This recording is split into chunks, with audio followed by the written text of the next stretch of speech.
Dear students, আজকে আমরা একটি এমসিকিউ দেখে নেব, যেটি পিএসসি জেই, পিএসসি এই লেকচারার এমনকি আরো মিসেলেনিয়াস পরীক্ষায় এসে থাকে। তো এমসিকিউটি দেখা যাক। তো এমসিকিউটিতে রয়েছে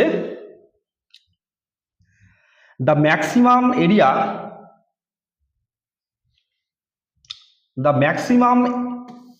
area of tension reinforcement in a beams shall not exceed কত পার্সেন্ট হতে পারে? একটা বিমের ক্ষেত্রে তার টেনসাইল রেইনফোর্সমেন্ট কত পার্সেন্ট হতে পারে ম্যাক্সিমাম? তো প্রথম যে অপশনটি রয়েছে সেটি হবে না, কারণ 0.15% এটি স্ল্যাবের মিনিমাম রেইনফোর্সমেন্ট হয়। এটি হয় স্ল্যাবের ক্ষেত্রে, এটি হচ্ছে স্ল্যাবের ক্ষেত্রে মিনিমাম রেইনফোর্সমেন্ট।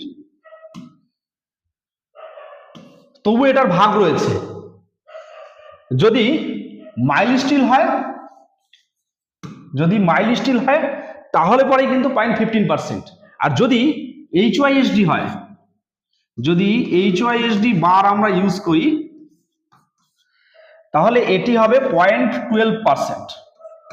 এটি স্ল্যাবের জন্য।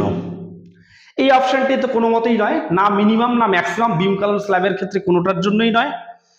4% এটি হবে কারেক্ট অ্যান্সার। একটি বিমের টেনসাইল রেইনফোর্সমেন্ট হবে 4% ম্যাক্সিমাম।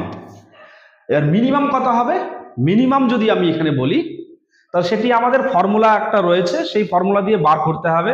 বার করলে দেখা যাবে যে যদি আমি 500 গ্রেডের রেইনফোর্সমেন্ট ইউজ করি তাহলে দেখা যাবে যে সেটি 0.17% আসে। অর্থাৎ এটা মিনিমাম হচ্ছে 0.17%। আমি নিচে ফর্মুলা আকারে দেওয়া থাকবে, তোমরা দেখে নেবে।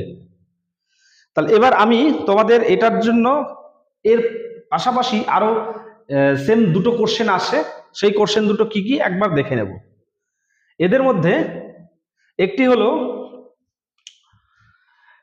স্ল্যাবের ক্ষেত্রে রেইনফোর্সমেন্ট গুলো আসে। স্ল্যাবের ক্ষেত্রে কত হয়? স্ল্যাবের ক্ষেত্রে এই যে আমি এটা বললাম 0.15% ফর মাইল স্টিলের জন্য আর 0.12% ফর HYSD বারের জন্য।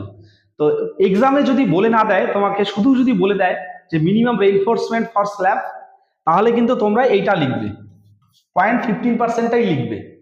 কারণ তুমি যদি বেশি লোহা ইউজ করো, বেশি রেইনফোর্সমেন্ট ইউজ করো, তাহলে কিন্তু স্ট্রাকচার ফেলিওর হবে না। তাই আমরা যদি কিছু বলা না থাকে তাহলে কিন্তু আমরা মাইল স্টিলটাই ব্যবহার করব, মাইল স্টিলটা পার্সেন্টেজটাই ব্যবহার করব 0.15%। আর যদি বলে দেয়, নির্দিষ্ট করে বলে দেয় কোনটার জন্য মিনিমাম কত পার্সেন্ট স্ল্যাবে ব্যবহার করা হয়, তাহলে তুমি বলেই দেবে এটা HYSD হলে 0.12%। আচ্ছা, এরপর চলে আসি কলামের জন্য। কলামের জন্য মিনিমাম রেইনফোর্সমেন্ট কত হয়?